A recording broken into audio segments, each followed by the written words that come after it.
देखा कि किस तरीके से आज जो था न्यूजीलैंड ने आज शुरुआत की थी, इतनी जबरदस्त और 57 रन उन्होंने बना लिए थे पहले ओपनिंग साझेदारी में। जिस तरीके से सचिन रविंद्रन चौके और छक्के लगा रहे थे, लग रहा था कि आज तो गई भैंस पानी में जिस तरीके से। लेकिन उसके बाद जो कमबैक किया है टीम इंडिया ने, खासकर अगर आप बात करें वरुण चक्रवर्ती के चक्रव्यूह से कोई निकल नहीं पा रहा है। जिस तरीके से कह रहे हैं उनका चक्रवात हर बार आ रहा है और उस चक्रवात में, उस चक्रव्यूह में फंसता है तो कोई निकल नहीं पाता है। और टीम इंडिया कहीं ना कहीं एक टोटल की अगर मैं बात करूं 251 बनाकर न्यूजीलैंड खुश जरूर होगा, क्योंकि एक वक्त लग रहा था कि शायद 300 बनाएंगे जैसी शुरुआत की थी, लेकिन उसके बाद लग रहा था कि 200 रनों का आंकड़ा भी अगर हम छू लेते हैं तो हम बड़े खुश हो जाएंगे और हम लोग कहीं ना कहीं कहेंगे कि बहुत कुछ हमने हासिल कर लिया। लेकिन 251 कहीं ना कहीं न्यूजीलैंड अब खुश होगा कि जहां से ये पहुंचे, कि 211 पे 6 थे।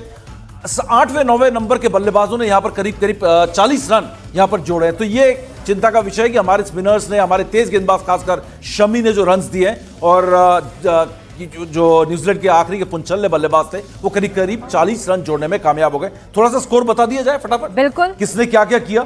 चलिए आपको, क्योंकि हमने गेंदबाजी किया तो गेंदबाजी का आंकड़ा मैं आपको बता दूं।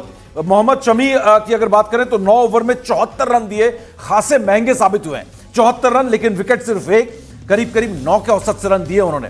हार्दिक पांड्या से सिर्फ 3 ही ओवर करा पाए और पांड्या साहब ने 3 ओवर में 30 रन दिए। तो उन्होंने कहा कि 10 के औसत से रन दूंगा क्योंकि मुझे रन चाहिए, अगर कम रन बनाओगे तो छक्के लगा के मैं मैच कैसे जिताऊंगा, है ना। दीपिका काफी देर से सुन रही है, दीपिका बोल रही है कि मेरी बारी कब आएगी।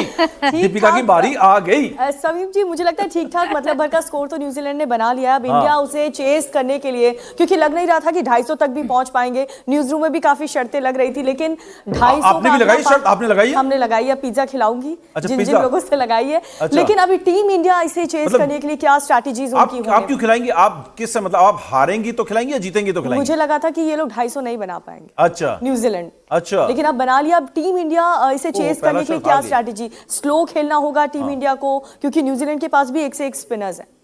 ये बात सही है, बिल्कुल सही बात है। और अगर इस टीम की अगर बात करें, यहां से भारतीय गेंदबाजों की बात करें, भारतीय कप्तान की बात करें, तो लाजवाब कप्तानी के जिस तरीके से अपने गेंदबाजों को रोटेट किया है, जिस तरीके से कुलदीप यादव को जिस वक्त लेकर आए और जिस तरीके से स्पिनर्स को रोटेट किया, स्पिनर्स ने एक बार फिर कमाल का प्रदर्शन किया। प्राची, जैसे स्पिनर्स का आज प्रदर्शन था, हर कोई उम्मीद कर रहा था कि न्यूजीलैंड जो है कहीं ना कहीं अपनी रणनीति में बदलाव करेगा। और हमने देखा टॉस जीतकर पहले बल्लेबाजी की। जब लीग मैच की बात थी, जब पूल का मैच था, तब उन्होंने टॉस जीतकर पहले गेंदबाजी का फैसला किया था। हमें लगा कि वो सबक ले चुके हैं, लेसन्स ले चुके हैं, लेकिन हमारे स्पिनर से पार पाना बिल्कुल नामुमकिन था, क्योंकि कुलदीप और अगर वरुण चक्रवर्ती की बात करें, ऐसी लाजवाब गेंदबाजी की है वरुण चक्रवर्ती की, तो कमेंटेटर्स तारीफ करते नहीं थक रहे। और मैंने भी जितने स्पिनर्स अपने क्रिकेट जर्नलिज्म के करियर में देखे, ऐसे स्पिनर्स मैंने बहुत कम देखे।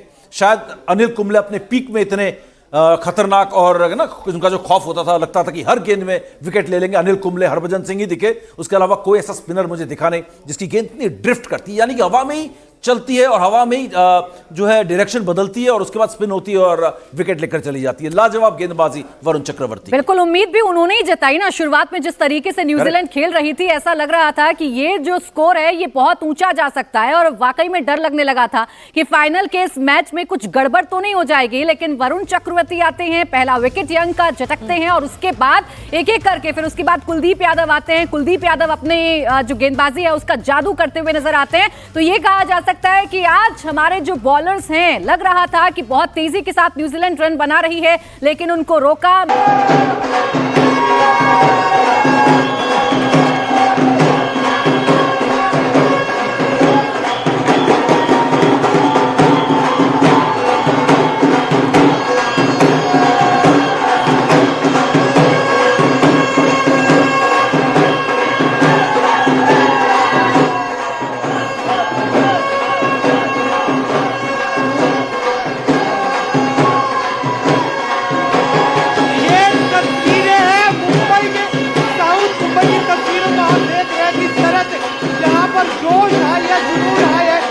अभी जो है उत्साह में है कि आज जो है टीम इंडिया यहाँ पर चैंपियंस ट्रॉफी जीतेगी और उसी जश्न को यहाँ पर मनाने के लिए यहाँ पर तमाम स्टार इकट्ठा हुए।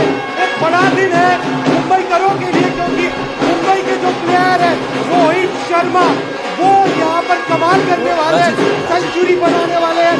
यहाँ पर आप देखिए हाथों में तिरंगा लेकर लहरा